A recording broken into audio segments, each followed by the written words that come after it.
Town Hall Academy, episode 30. We are so concerned with fixing cars that we forgot to be business people. And fixing cars is fun for most of us. The business is not fun.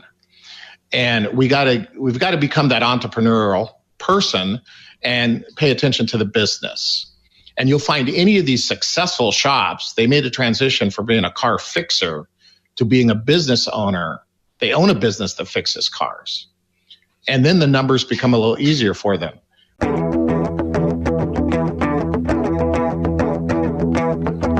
Welcome, automotive aftermarketers, to a Remarkable Results Radio Town Hall Academy.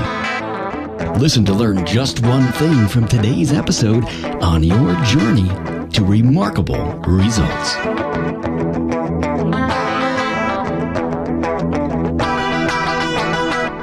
Welcome, aftermarketers, to the Town Hall Academy podcast on 9 reasons why labor rates need to increase. This was an engaging episode when it was a live webcast on Facebook, and I'm sure this audio version is going to be as popular. Many within the industry brought their support to the topic and had their own great comments. I'm always proud of the forum panel when they bring their A game to the discussion. I thank every aftermarket professional that has paid it forward with their wisdom.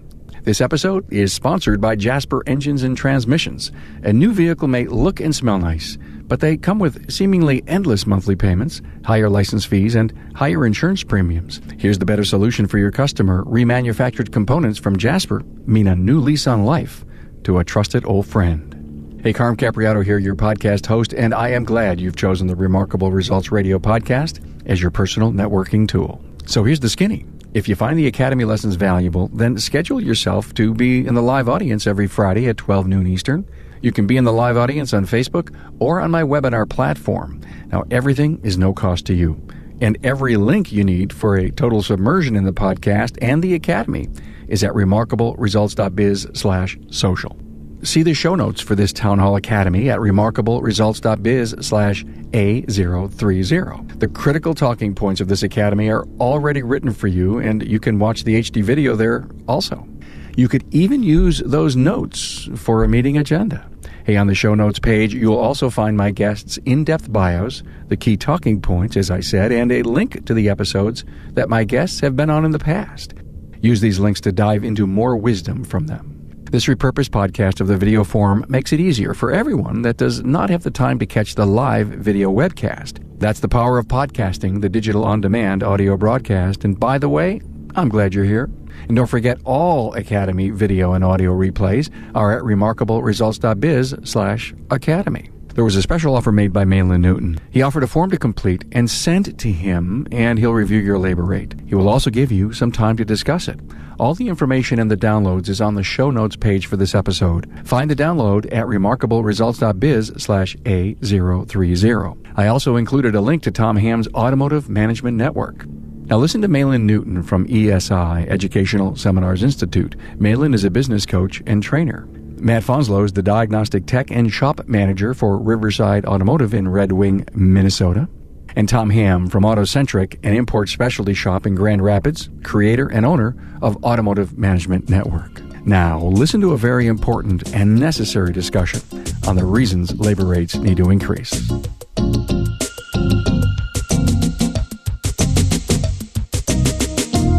Good afternoon, everyone. Carm Capriato from the Remarkable Results Radio podcast on the weekly Town Hall Academy live webcast. Talk about interesting. We have a subject today that is a political hot potato, maybe, and if not, it's going to be a good thing. 9 reasons why labor rates need to increase. There's a lot of discussion out there. They do, they don't. There's different ways to go about increasing and improving profits in the company. But Matt, having been a technician, not a shop owner, but very engaged and all-knowing and all-seeing as far as the industry, because you talk to so many people out there. What's the story, Matt? Are enough shops making enough money from your perspective? Absolutely not. I think we have a lot of shops fighting for the same, a shrinking piece of the pie. Cars aren't breaking the way they used to. So we're trying to get our car counts up. And how do they do that? By discounting and limiting their labor rates, and even some fear involved of raising their labor rates to something appropriate and profitable. So scared of losing those car counts. Are there other ways to go about what we need to do?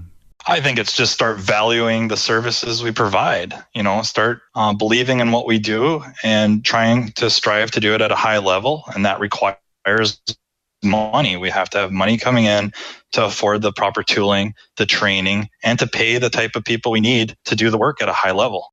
You get what you pay for all around, correct? The customer gets what they pay for when they take it to a facility that is undertooled.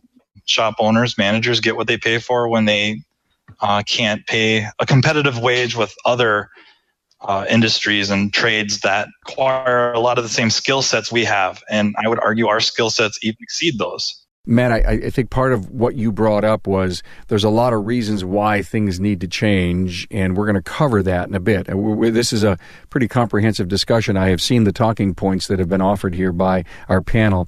Tom, you've got a great fact that I'd love you to share about what gross margin dollars are all about in a shop. Just doing the math on it, you should have about 60% of your gross profit coming from labor, more of that from parts usually, normally. That's what it should be, although it isn't in a number of shops. But that goes right to the labor rate and why it gets so critical that it needs to be up there to cover all the costs that are here now and the bigger ones that are coming. You sit in such an incredible position because you've got 11,000 members in the Automotive Management Network. What are they saying to you when you put out, you're always surveying and you're always asking, what are you hearing?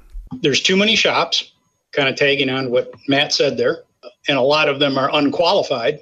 And then there's one of those politically incorrect subjects that nobody ever dares broach, but there are the staggering number of underground shops, which a lot of them are just simply a tech going home and running his own shop. But a lot of these techs, their own shop at home is equipped as well as the shop that they work at.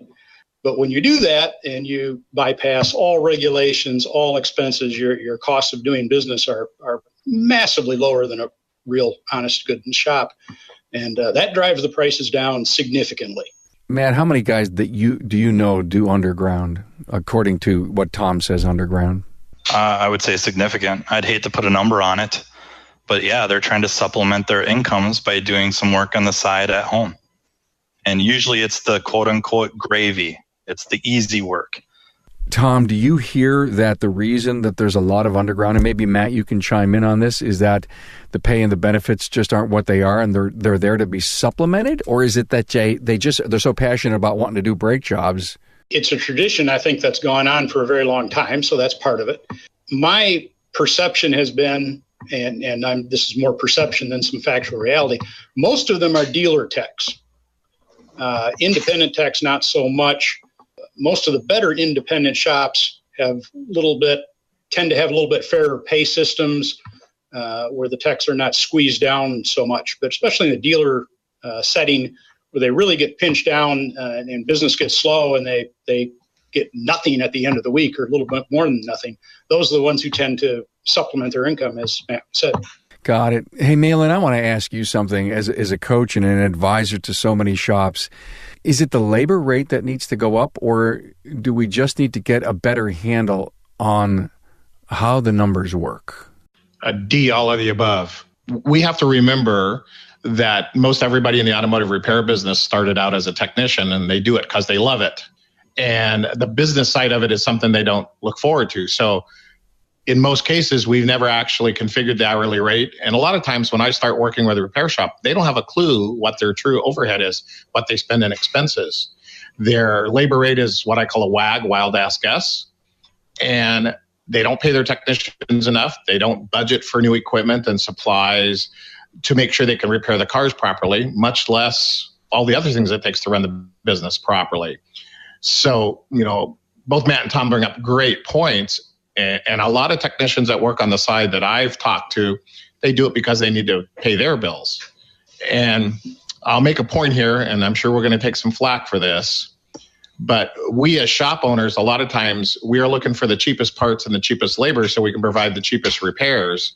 And we need to stop doing that. We need to buy the best parts, the best quality technicians, and sell it for what it's worth. And stop getting paid for taking the nuts and bolts off and getting paid for what we know. We don't pay a doctor to cut us. We pay a doctor to know where to cut us. And we need to get paid for what we know, not what our hands are doing. And that's a whole different concept. Well, if my two other panelists are shaking their head and feel very strong about what you just said, I'm sure there are many other people in the audience saying the same thing. So what do we do about it, Malin? Well, unfortunately, every manager and owner out there needs to understand what their true cost of doing business is, and they need to have a budget. For example, next year we'll have to upgrade equipment, do training. We need to plan for that now and set our hourly rate. And I believe it was Matt that said that people are so afraid of raising their hourly rate that they don't do it. And my opinion is it should be raised, at least checked every quarter and raised once a year, at least the minimum cost of living increase. And I'll ask Tom and Matt, what do you think a good budget number is for technology in 2018 to keep people fresh? Maybe not catch them up, but if you looked at what would it take next year in dollars and cents to buy the equipment? I was recently speaking and did an interview, and the owner said 5% is what they would spend on marketing of their sales number. It's a big number. $2 million shop, 5% of that's a lot of money. And so I love what you just said, Matt, or Malin. What would be, maybe not the dollars, but the percentage of sales that you would invest? And I think Matt also brought up another good point, is that we're chasing car count. And what we need to be chasing is average hours per RO and average dollars per RO. Because there's a finite number of cars we can run through the shop. And I get this all the time, how many cars they need. And I look at their car count now and they're not maximizing what they have. So this is a multi-pronged problem. We have to have the right car count. We have to be productive with the cars we have. And we have to charge the right amount of money, both parts and labor, for the repairs that we're doing. And we need to develop a budget for next year. I'm with Ron Haugen of Westside Auto Pros. Hey, Ron, why purchase a Jasper engine for your customer's car? The main reason we use Jasper is they're known for quality, and we're known for quality. They line up with my company and my company's commitment to our customers. As a product, they're committed to me. Hey, Ron, are customers investing in their vehicle today? Absolutely. We see the surveys from AAA and all the different people out there where the average age of a car on the road is 11 years old. Some are even saying 12 now. When you think about that, for every new car sold, that means there's a 22-year-old car being driven on a daily basis. To me, that's amazing. The only way we get an average age of a vehicle on the road like that is because people are reinvesting in a car. And I think the reason they're reinvesting in a car is the cost of a car. I mean, cars are $30,000, $40,000, $50,000, $60,000. Why not drop $4,000, $5,000, $6,000, $8,000 into repowering the vehicle and get it back on the road? Hey, Ron, thanks for your insights on Jasper. Thanks for asking. With the huge level of competition that's out there from really the much bigger box operations that have bigger, better systems, this sounds almost like one of the most important things any shop owner can do. If they're not doing it and they want to be around for a long time, they've got to make some important moves to become or to get more involved with their numbers, more involved with their productivities and efficiencies and their proficiencies. They have to know these numbers, as tough as it may be, kicking and screaming, sitting down with the yellow pad or the accountant or some kind of form that tells me, oh, I see. It's like almost, I finally see where the problem is. Malin, and I guess my question is it like so refreshing to see when those lights come on, when you work with someone, and when that happens, do you see their business take off? Well, there's two things. First, I don't need them to track 100 numbers. Most shop owners, if they just track 6 or 7 very basic numbers weekly, they'd be in tune to their business. I've seen guys that are tracking 80, 90 numbers, and it's overwhelming to them. I'm a KISS guy. Keep it simple, silly. I like the basics. So 6, 7 numbers, you'll know what your business is doing. And when they get it and they realize they're not going to have to become an accountant to do it, and they start paying attention to those 6 or 7 basic numbers, then they go, hey, this number's off. And I'll share with you something. I was having service writer school last weekend, and we talked to a service writer who likes to chit chat a lot, too much conversation. And I had him break down what his shop depends on him to produce, and it's $40 a minute. And I said to this young man, I said, when you're having that extra 10-minute conversation with a customer, just because you're BSing with them, how much money is that to the shop at $40 a minute? And he got a look on his face like, oh my gosh, I never thought about it that way. He was giving good customer service, but we could have done that in 9 minutes or 8 minutes or 2 minutes and made the shop some more money. So the numbers are the score, and we're not keeping the score. That's the way I feel about it. Oh, absolutely. And the point about, excellent point about the too many numbers are often thrown out there. I'm aware of some where they're literally tracking a couple of hundred numbers. It makes your eyes glaze over. We track a little bit more than 6 or 7, but there's 6 or 7 really super key ones. And then there's another, half a dozen or dozen that are, you might say B level, and they're kind of important too. If you go on our network, for instance, we've got the 24 key numbers, and those are ones we look at on a monthly basis, not a weekly basis. And those 24 are our philosophy, or what we state on there, is if you keep these 24 within these ranges, you will be successful and profitable. And we're pretty easy with it from the standpoint of there's no dead perfect number every time. We give ranges. It's not that difficult if you get somebody to take a look at it, not overwhelm them, and show them how easy it can be to track it. And as we get better and more sophisticated with the software, which is happening every day now, then it gets easier to track the numbers. More and more of it is automated, and we can just do better and better. As we tighten stuff up with the software, you plug leaks, and it just it's getting better. This whole numbers thing is what I'm seeing. Matt, you're on all of the technician roundtables, many groups. Do you hear the frustration coming from the techs that they would wish that their owners would take a step up and manage better? Yeah, but I think that's just like a generic response, right?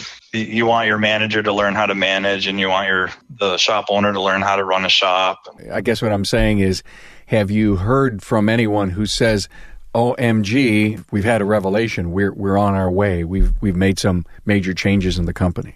If the shop makes more money, they make more money. And also there's newer equipment, better equipment, maybe better working conditions. If the shop makes a lot more money, the shop becomes climate controlled, et cetera. Many of the people that are on here watching us don't need this information. And I'm glad they're here. And I'm glad they follow the academy. And I'm glad, but you have a friend or a peer in the industry that needs this information. Would you please share this Facebook post, or as this becomes a YouTube video and a podcast early next week, please share this. I want this not to be the lesson, not to show where the numbers fit, but I wanted to be able to move some people to stop and say, I need to get much more serious to really understand what's going on with my business. And it leads me to the point, Tom, where you've got resources on your site that can help guys. So tell me, how many of those downloads actually, how many guys are curious and they get in there and then they write you back and says, hey, thanks for the spreadsheet? As time goes on, it's getting more and more, we're getting more positive feedback. And it's kind of interesting. We've been around since 2003. And yet in the last 10 months, our premium membership is where you get into the more in-depth stuff, has increased by 50%, which is a huge number. And when I say premium, it's still cheap. It's like a whopping $39, but that gets them into more. We got tons of free stuff on the site, but there is some stuff that's a little more in depth that we charge a little bit for, so we can pay the bills. But we're getting a lot of positive feedback on that. And you hear of shops that they came on here, and it's interesting. Some of the people will come on here, even as a free member usually, and they'll stumble on this on a Friday night, and they end up spending all day Saturday and Sunday with coffee, et cetera, just going on all over the site and reading this and reading that. Because we pull stuff in from all over the place, so it's not our material. We create a little material, but we just pull stuff in from all kinds of different sources. So there's there's tons of stuff there. It's a great shopping mall, if you will, for great management information. So, Malin, there are resources out there. And as a business coach and consultant, a new client comes to you and says, listen, I'm really struggling. And say it's all about labor rates. Let's just, we'll focus on what we're talking about today. How do you go about getting someone to take a look inside their business? Well, the first thing we do is look at their profit and loss statement and make sure it's configured properly, because 90% of them don't give them the information they need. And then we will actually do their effective flat rate, what their flat rate needs to be, what their productivity is, what their gross profit is. Take an hour, explain those things to them, and then slowly transition them to telling us what they see. Tom's absolutely correct. There's, several different numbers you need to watch. I'm just ecstatic when some guy picks up one or two numbers and goes, hey, I know what this means. We'll work him into 20 or 30, but, most of these people, we got to start with the basics. And the foundation of any business is what we call the financial structure. What's your daily operating expenses or your monthly operating expenses? And you have to remember that a huge number of these repair shop owners aren't taking money out of their businesses. So they really are kind of complacent with this because they don't think it's worth anything. So we want to show them, how to build their pay into their hourly rate, where they're advertising, which in some cases, Carm, just so you know, I think 5% is low, depending on what they're trying to accomplish on their marketing budget. But to build all of this into it, and then kind of back their way into the hourly rate. And most of them don't even know what their rent is every month or what the taxes they pay are.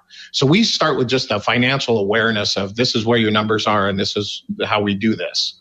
And that's the starting part. In order for someone to sit down over the weekend, Tom, and I love what you said. In fact, Tom and I were on the phone a while back, and he says, my God, the academy is so cool. People can just, pull a chair up, get their coffee out, do some paperwork, and, be looking at AMN over there and little academy over here and get a lesson. So I get that. I get that part.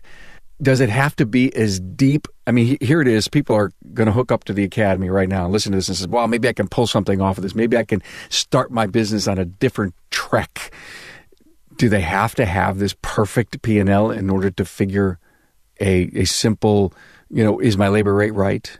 Well, I'm going to go back to the computer adage, garbage in, garbage out. If they don't have solid numbers that they know are correct, the number they're going to come out with as an hourly rate is going to be incorrect, and they're back in the same boat. We can start with anything you have and work towards the correct numbers. But it boils back to this, and this is my underlying frustration with this, is that we are so concerned with fixing cars that we forgot to be business people. And fixing cars is fun for most of us. The business is not fun. And we've got to become that entrepreneurial person and pay attention to the business. And you'll find any of these successful shops, they made a transition from being a car fixer to being a business owner. They own a business that fixes cars. And then the numbers become a little easier for them. But with 4 or 5 numbers, I can probably diagnose your business pretty accurately. But if you really want to get down to nitty gritty, then we're going to need a few more numbers. Got it. Okay.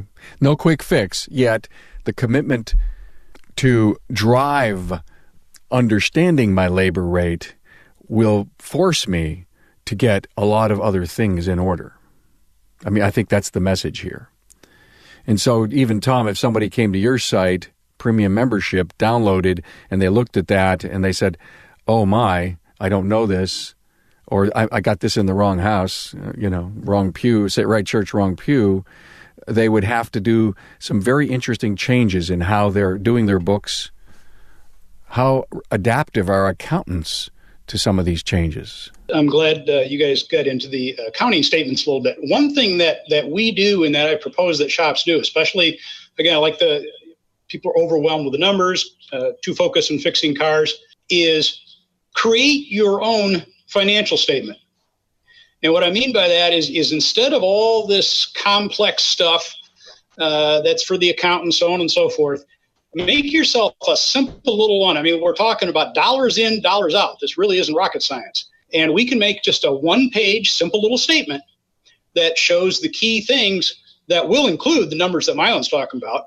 And it'll be very easy to track, again, with some decent software. And you won't have to worry about all this other stuff that kind of muddies the waters. And that helps people see more clearly, too. I like them to use a little help doing it, but create a financial statement that you understand. If the other ones glaze your eyes over, get rid of that part and put the numbers down in the order that makes sense to you. Math is math. It's going to add up the right way. So that's really effective with people who aren't numbers people, of keeping it real simple. I loved your idea, Tom, about make it sensible to you. It doesn't have to be super rocket scientists. We're not launching a satellite here, right? We're just running a shop. What I continue to think a lot about is this. We're doing a show in about 3 weeks, an Academy, with Bob Greenwood and Donnie Cipher on looking at the juggernaut of competition that's coming our way. Open your eyes and look. You can only imagine how interesting that may be. And the point is if we're going to continue to be extremely successful in this business, we have to become better business people. And we have to be better marketers and better at hiring superstars and having a place for them to come and work. And one of the things that is on our talking points is really why does a much more successful, profitable business, which can really be boosted by having the right labor rate, why do we need to do this? And where there were so many that we all came up with as a group, I want to talk about multiple labor rates and wondering the importance of that. If it's a marketing ploy or tool, or it's, hey, we've got a higher cost to put a Matt Fanzelo in the bay to do this research, so there needs to be a diagnostic rate. Guys, can you talk to me about that? I'm a huge advocate of multiple labor rates for that very reason. When I have my most expensive technician doing the most complex jobs, using the most expensive equipment, most expensive information, why don't we charge a little more for it? If he's a cardiologist, as opposed to GP, he gets paid more money. And as far as I'm concerned, Matt's a cardiologist. He's a neurologist. So not only that, but it allows us to be more competitive for the less technical things, like a standard brake job. And I hate to use that word because there's no such thing, but the less complex things that we have to do. And I advocate at least 5 labor rates. Because if it's a motorhome trailer, it's a different labor rate than it's the passenger car. If it's a more than 1 ton truck, maybe a different labor rate. If it's a smog repair, drivability complaint, that's what I call the A rate. To fix something that we find in that A rate inspection, testing, and diagnosis, take an intake manifold off one of these cars. That's a complex job, a lot of computer controlled stuff. That's a B rate. And then a water pump replacement might be the A rate. And it just allows you to be more competitive on that water pump replacement, but also get paid what's needed for that high-tech, complex, very expensive technician. And, we've been paying this for many years. Doctors use it, lawyers use it, plumbers use it, electricians use it. We haven't. That's where we're kind of behind the curve in some of this stuff. And I'm a huge advocate of it. And, of course, I also have the attitude labor rate. That would be the 6th one. Yeah, that's the one we don't talk about. Very good. Tom, do you have multiple labor rates at your shop? We've had multiple labor rates since we first put management software in place, I think in 1995. And today we've got 20 or more. Part of the problem here, now we're kind of circling back around to this math thing. And one of the things that holds people up from doing it is the complexity of doing all the math. And this, again, back to the software, and I'm just a big software guy. The good softwares have simple ways for you to have, in some cases, infinite labor rates, matrixed labor rates, which is a whole nother subject. And to put all this automatically in the software, and nobody has to get out a calculator, it just happens, because that's the way your system is set up. And because a lot of the softwares aren't set up that way, it's just too much hassle and to do it. And guys just do one labor rate because it's just too complicated. But I also heard, and it could have been last week's Academy, where there is so much power sitting in the SMS systems out there, and people don't know how to use it. Oh, amen. 10%. Most of these shops are using 10% of their computer's power. A terrible waste of a great resource, in my opinion. As a side note, how do we solve that? stop being a car fixer and become a business owner and understand the power of the tools. It's amazing. They'll spend 50 hours learning how to use a new lab scope, and they spend 5 minutes on their computer system and think they got it. Well, you'll have a full range. It's just like anything. You'll have, I believe last time somebody said there's about 150 management softwares out there, and that's probably a low number. And you're going to find this whole range of fantastic regular webinars, training, seminars, et cetera, on one end of the spectrum. At the other end of the spectrum, here it is, good luck, and everything in between. And unfortunately, a lot of the software is lacking in training, and they could sell more software if they train a little bit better and promote it in that way. But that's one of the weak points in a lot of the management software. Milan knows that too, I'm sure. You've just prompted me to think about, I wonder if it would be worthwhile having an academy with a bunch of talking about SMS systems, shop management systems. Matt, multiple labor rates. Is the labor rate when you touch a car higher? Absolutely. I think it's well over $50 an hour more. Wow, that's a big number. Malin, is that about right from the lowest rate? It depends on where we started at also. I don't think $50 is a stretch. It may not be enough for some people that have this huge investment in tools and equipment and training. I mean, think about what we spend just to train that diagnostic technician a year. We could spend $20,000 or $30,000. Or should be. Oh, should. Yes, good point. Good point. We need to look at that. That goes back to, I 100% agree with Tom, is we need to throw GAAP out the door. And for those who don't know what GAAP is, that's generally accepted accounting principles. We need to stop following the rules the accountant does and get a P&L or a set of numbers that makes sense to you. And for example, if Matt worked for me, I'd figure I'm going to spend $20,000 next year in training Matt to keep him up on this stuff. That's going to be built into my overhead as a monthly fee that every hour of labor we sell is going to cover, providing we sell the labor. And that's the second part of this labor rate conversation, is we have to sell the hours we have available, productivity. That's why I asked the question, how much do we need to spend on equipment next year just to keep up, not get ahead, just to keep up with the technology. Let's talk about a little bit of the why, paying top talent and being able to hire top talent. I'm starving. I need a great A-Tech. I can't afford the A-Tech. Well, obviously the answer would be yes, you can afford the A-Tech once you figure out how the business becomes more profitable. Improving working conditions. Matt, I don't know, one of you guys just said that. Improved benefits. Tom, I believe in one of your surveys, the techs are leaving because the benefit. They're finding better benefits, or they need or they want benefits, and that would be a reason that they would consider leaving. Working conditions, what people want in the environment they want to work in. Malin, you just said it, investing in tools and equipment and training is a huge expense line on a P&L.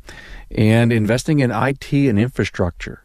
I can't imagine having to build up a better physical plant in order to be able to do the business in the future that it's going to require some facility changes. And then just plain old IT and tablets and computers and networks and saving yourself from the crazy world of the internet. I mean, all of this takes money. It is no longer just, I'm a great mechanic and I can own a business. And the message has been over and over, pounding this industry to death.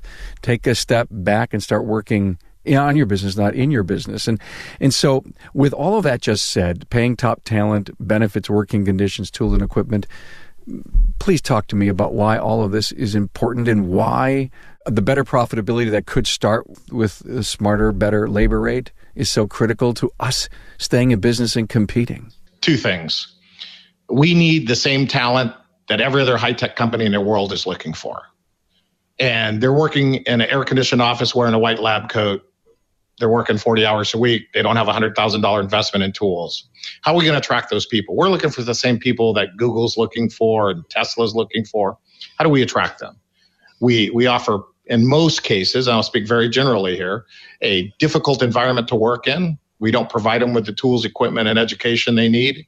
And we use them and abuse them when they can go to work. My son works for an airline. He's got great benefits. He doesn't make a whole lot of money per hour, but he's got great benefits. And he would be great for our industry, but to pry him away from the airline right now, I'm not going to be able to do that. He'd make a great technician, but you can't beat his benefits. Because the benefits and the environment and the training, there's a lot there that isn't all about the hourly rate. Absolutely. And, his last paycheck, his 2-week paycheck was 190 hours. And he got time and a half, double time for part of that. I mean, they take very good care of him. Doesn't make a lot per hour, but he had a huge paycheck because of that. And he's the guys, when I go to these high schools and I talk to them about career paths, and one of the questions I get asked all the time is, how much money can I make? And it's kind of like, well, it kind of depends on how hard you work. Well, not everybody tells them that. They can go to work for, one of these large high-tech companies and make pretty decent money without the investment. And that's my pet peeve. We're not taking care of our employees, in my opinion, the way we should.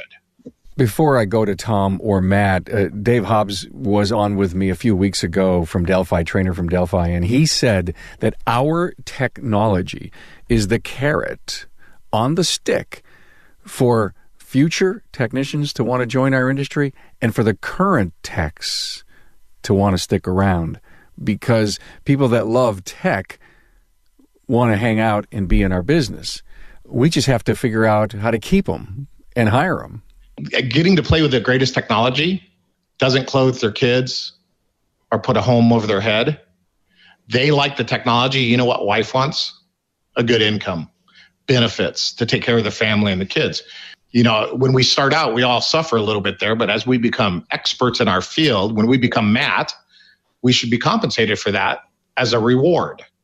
And I agree with Dave greatly that technology is what attracts people here, but what keeps them here? Yes, we have to learn how to hire them and how to keep them. Absolutely. And I think that was his point. His point was, if we stop to think about what we have as a carrot and stick, then we got to be smarter to figure out, okay, what's my job to attract and retain?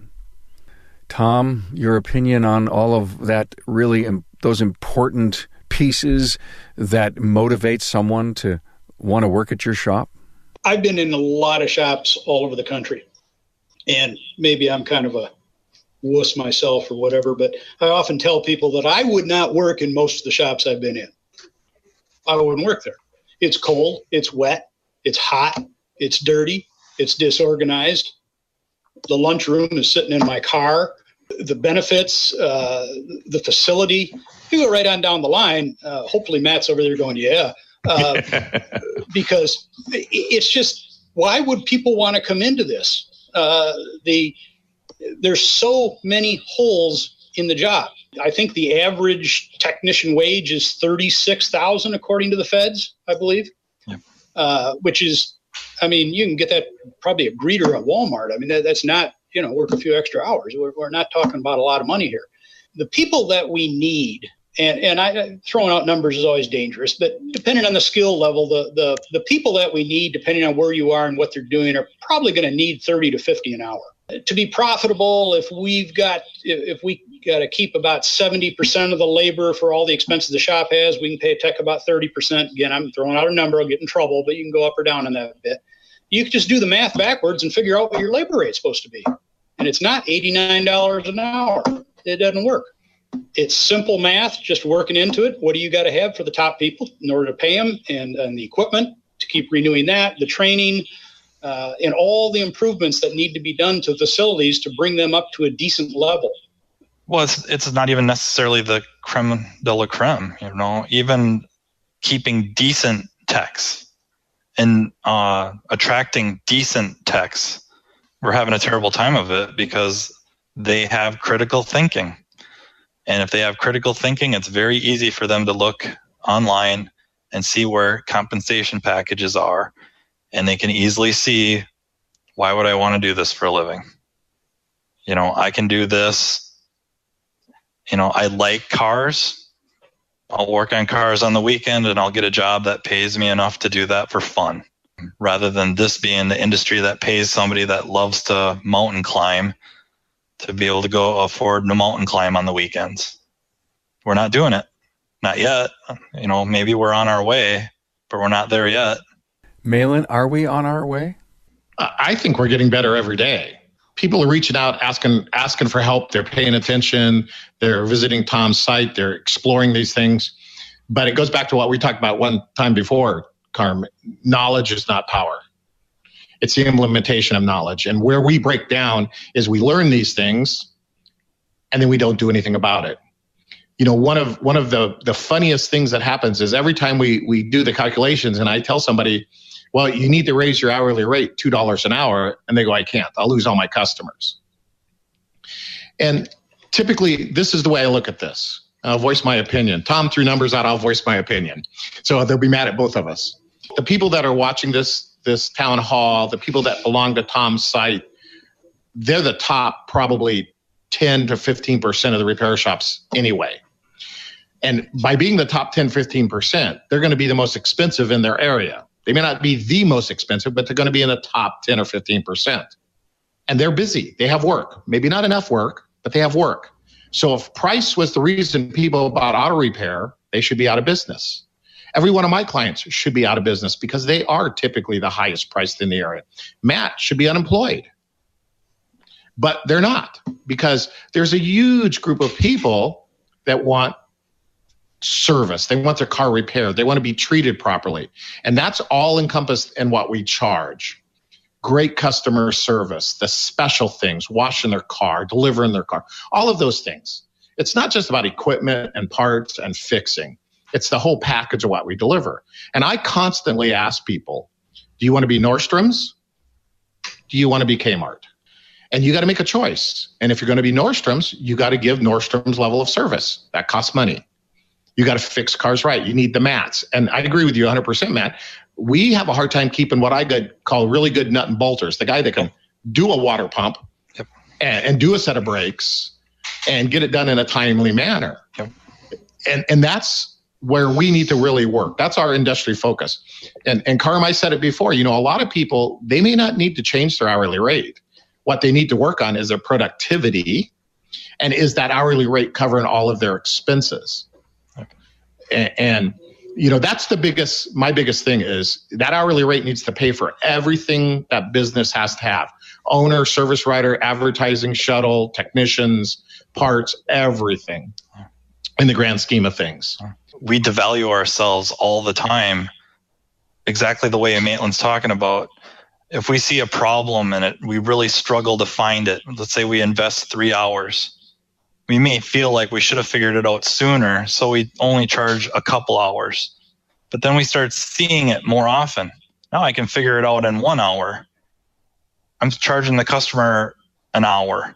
Right. Or maybe I get to the point where I just know what it is and, oh, you're a good customer, don't worry about it. Just, pay us to fix it. And we don't charge anything for the diagnosis. I go to the doctor often. I kind of know what's wrong, but I still pay for the diagnosis. But that's a smart shop owner who knows how to do that. It should know how to do that and understand the value of that, that adage about the carpenter and the nail. Yeah, you're right, and it goes back to undervalue. Once we figure we are smart and really good, we'll do things that will hurt the business ultimately. Charge for what you know, or charge for what your techs know. Don't undervalue. I love it. Great point. I think this could go on for another hour because I really think we got into it. I think in aggregate, when you look back at this episode, when you hear it and you rewatch it, it's full. It's full of great things. And, you said it, Malin, knowledge is power, but you've got to be able to implement.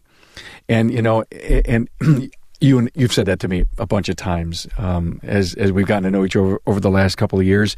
And, I have this great quote on my website, listen to learn just one thing. And, I need to change that because of you. I should listen to learn just one thing and implement it. And implement it.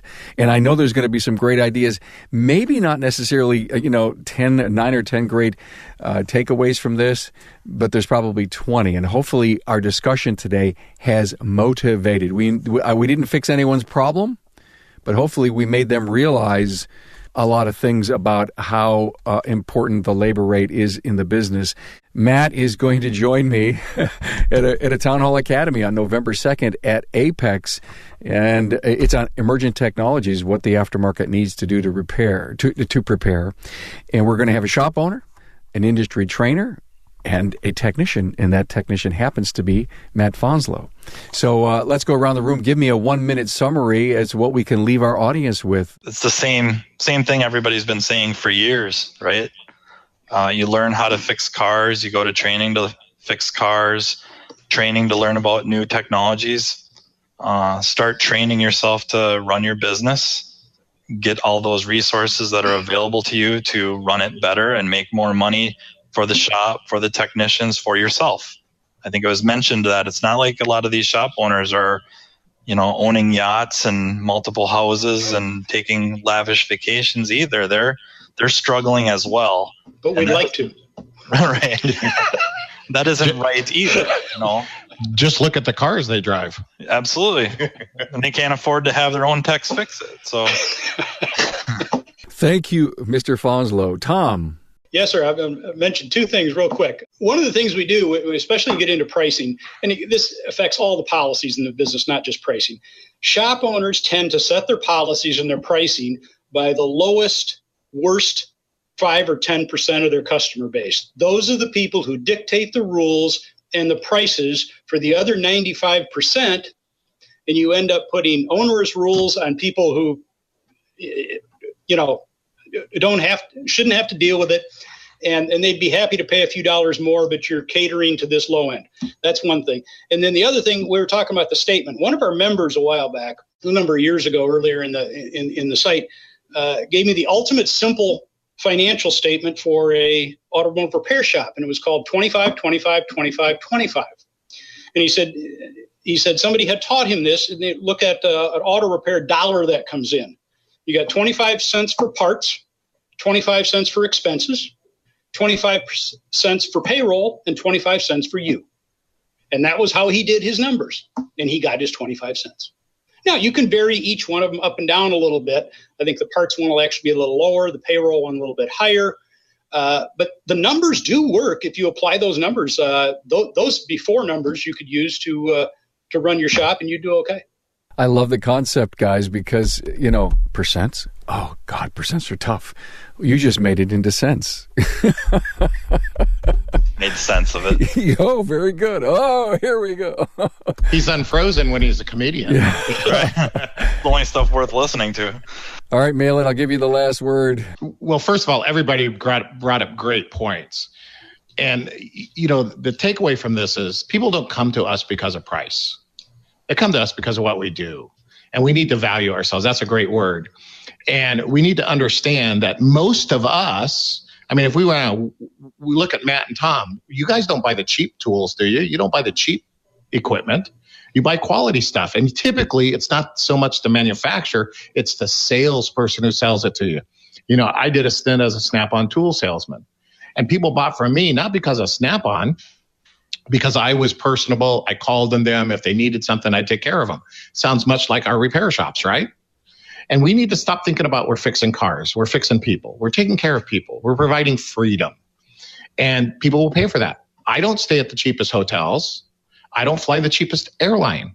I fly the convenient, happy airline and the hotel that gives me a good level of service. And we got to stop thinking they're buying car repair from us. They're buying the concept of freedom. As you know, Carm, I'm walking everywhere, And trust me, I'd really like to have a car now. And I don't want it to break down ever again because I want to be able to drive it. And our customers are no different. If I took your car away from you, Carm, how are you going to get around? Awfully tough. Right. So you'll pay a little more to know that you have peace of mind, security, safe, dependable, reliable transportation. And for us to provide that, we have to have, 100,000 Matts, and we have to have 100,000 Toms as owners of our businesses. And we just need to get at this. We got to stop thinking about what we do and think about what we provide. It's a different world out there now. Thank you, man. Hey, do me a favor. Anyone who's watching or listening, please share this with a friend, a peer, a colleague. Share it with a network group. Share it with a friend down the street who's a competitor of yours. The people that need to hear this aren't going to unless we make that happen. Hey, Carm, one of the things, I like to offer your listeners a little bonus. So here's the bonus for this. I will give to you a 1-page fill-in sheet. And if they'll fill that out and send it back to me, I'll actually calculate what their hourly rate needs to be based on the information they've given me. And if they want, I will give them some time. Absolutely no charge, no sales pitch. This is purely, I want to help them understand their numbers. One-on-one time. Wow.